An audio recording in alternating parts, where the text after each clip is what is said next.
Revised beginning, F1. Thank you very much. Thank you very much. That's the nicest thing that anyone's ever done for me. I'm ace and double Dutch, but my delight is such. I feel as if the losing war's been won for me. And if I had a flag, I'd hang me flag out. Hard at work in his Paris studio, the pen of Ronald Searle rounds out the title drawings for the first musical version of Charles Dickens' immortal classic, A Christmas Carol. Titled Scrooge, this new motion picture stars Albert Finney in the leading role. As an internationally acclaimed artist, Mr. Searle has illustrated much of Dickens' work, including an edition of A Christmas Carol. You know, I'm probably the 1000th artist in 127 years to try and tackle this losing battle.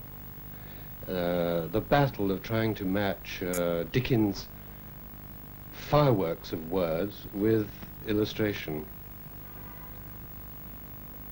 Dickens is a man who literally, with words, can conjure up a more vivid picture than most artists can conjure up with their pens. We can take, for example, Scrooge, the character of Scrooge. Even John Leach, who illustrated the original version in 1843, finally produced a rather wishy-washy character who was hardly an extension of the words that Dickens wrote. Apart from the character of Scrooge, people have tried to bring to life the others. Cratchit, Tiny Tim, almost a commercial advertisement for soap. Everyone happy, everyone round, everyone clean, and everyone gay. Missing perhaps the depth of Dickens, Arthur Rackham. There's a certain amount of atmosphere of Dickens, but not what Dickens suggested in his descriptions. Of course, the genius of Dickens was the genius of words. He was an artist in words, and that's why he's always excited artists to try and match in drawing what he did with words. But there is a limitation to what you can do with 2 dimensions on a piece of paper. And that's why here in London it is exciting to see exactly what can be done, bringing Dickens to life in 3 dimensions. December the 25th, my dear, December the 25th, the dearest day in all the year. December the 25th, my dear. December the 25th, my dear. December the 25th, my dear. December the 25th, my dear. Under the hand of celebrated English director Ronald Mead, the immortal words of Dickens are brought to life and music as a major motion picture.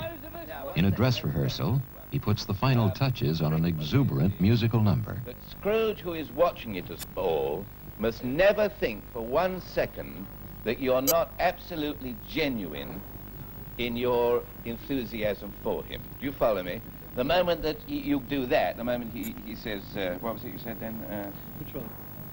We're all deeply moved. I must believe you must put it on as though you are, not deride it. We're all deeply moved. Indeed we are deeply moved, right? On a full-scale reconstruction of a street in Dickensian London, Albert Finney is rehearsed in his lines by director Neame. Yes, that's right. Imagine a bit of applause and all that kind of stuff. Yeah. And then... When you, I mean, is this after you've stopped? After I've You stopped... want like me looking around at the people or yes, at the top? a brief looking Look around at the the future, people. for is this the future? Is this the future? Yes. And I mean, in its definite suspended future, it's Yes. astonishing. You never expected it. Working with his director, and from his own acting experience, Finney rose to the challenge. So he didn't feel cold on the streets. He, in his isolation, he didn't ever shiver because of his cold heart. Seen on Christmas Eve for the first time by old Scrooge is Tiny Tim, one of Dickens' most beloved characters.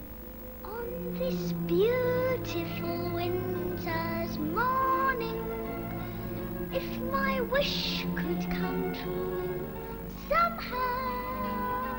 Dickens talks about his ferret eyes. That gave me the clue to screwing the eyes up with apparent short-sightedness, and these eyes swiveling about inside to suggest that behind the kind of face and the mask there's a very sharp brain His eyes dart about, continually looking for where he can make a few shillings or to see if somebody's trying to take him on. Finney takes the dual role of Scrooge as an old man and as a young charmer, spanning 35 years with the ease of a seasoned actor. They say happiness is the folly of fools. Pity for me, one of the fools. I've tried to make him fairly strongish, although he's getting on a bit, but he's kind of fighting the age. He's not a, let's say, decrepit old man. He's a rather tough old man. As Jacob Marley's ghost, Sir Alec Guinness appears before Scrooge wrapped in chains and clanking irons. You don't believe in me, do you? No, I don't. Why do you doubt the evidence of your own eyes? Because I've had a slight stomach disorder. It has undoubtedly affected my vision. You're an hallucination.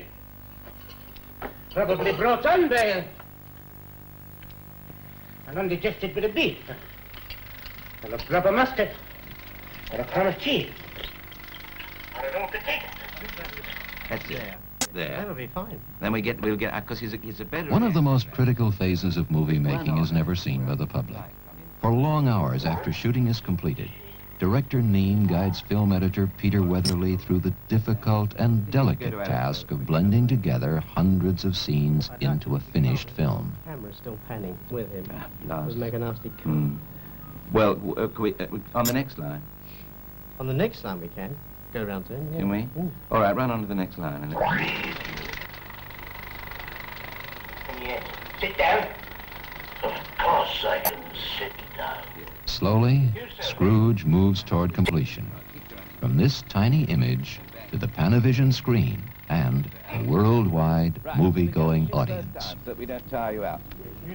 Here we go. Red light.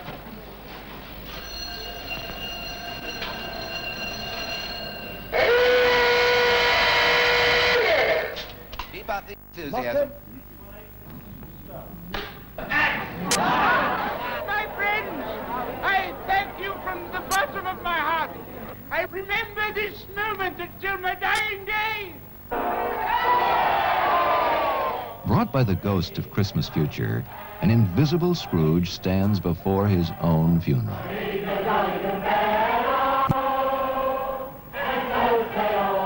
From a throng of over-enthusiastic mourners, actor Anton Rogers emerges to lead them down the street in song and dance. On behalf of all the people who have assembled here, I would merely like to mention, if I may, that our unanimous attitude is one of lasting gratitude for what our friend has done for us today. And therefore, I would simply like to say, thank you very much, thank you very much. That's the nicest thing that anyone's ever done for me. I may sound double Dutch, but my delight is such. I feel as if a losing war's been won for me. And if I had a flag, I'd hang me flag out to add a sort of final victory touch. But since I left me flag at home, I'll simply have to say thank you very, very, very much. Thank you very, very, very much. Thank you very much. Thank you very much. And that's the nicest thing that anyone's ever done for me. It sounds a bit bizarre, but things the way they are, I feel as if another life's begun for me. Dickens was an artist in words, and that's why ever since he wrote Christmas Carol in 1843, artists have been inspired to bring to life the characters in drawing as he brought them to life in words. And that's why it's exciting to be here in London during the filming of this picture and be able to draw the characters as they stand in front of you as if you were living in the time of Dickens. I feel as if the polish in the sun for me.